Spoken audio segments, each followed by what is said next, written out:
Today we will be converting decimals into fractions. I'm going to put on the board a decimal and then we are going to go through the process. So I've got 0.25. Yeah. We can see that there are no ones, okay, because this is the ones column here. And moving on, we've got a decimal place. And then we've got a 2, which represents tenths, okay? Not tens, tenths. It's very important that we distinguish the difference between the two. Then we've got 5, and this 5 is in the hundredths column. It's different from hundreds. Hundredths and hundreds are different. This one is the hundredths because the decimal place is right there.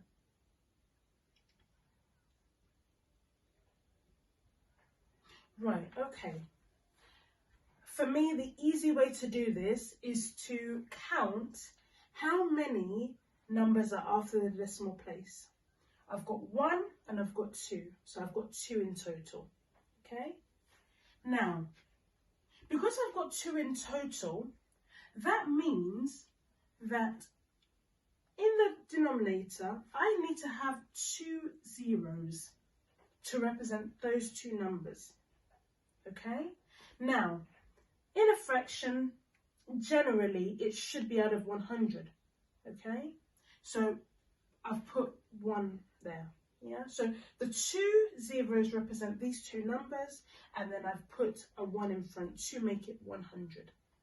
Yeah, now it's out of 100, and the 2 numbers that are behind the decimal place are 25.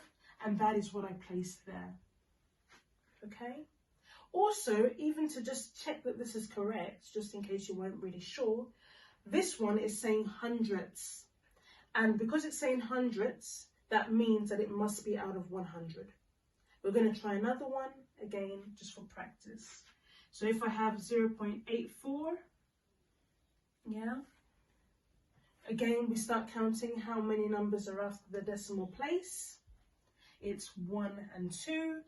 That means that I need to have 2 zeros to represent those 2 numbers on the denominator. And then I'm going to put a 1 in front.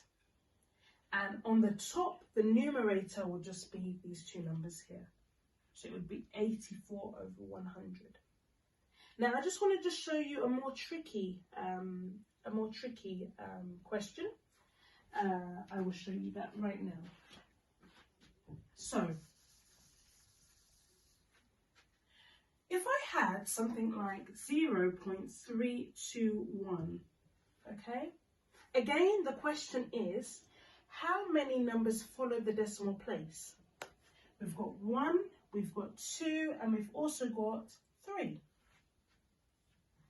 We've got 3, so that means that we need 3 zeros to represent those numbers here that follow the decimal place. I've got to put a 1 in front. It's always usually just 1 in front.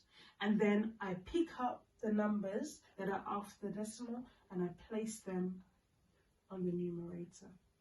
So actually, the answer is now 321 all over 1,000. Right, thank you for watching my video. I hope this has made it a bit more simpler to understand.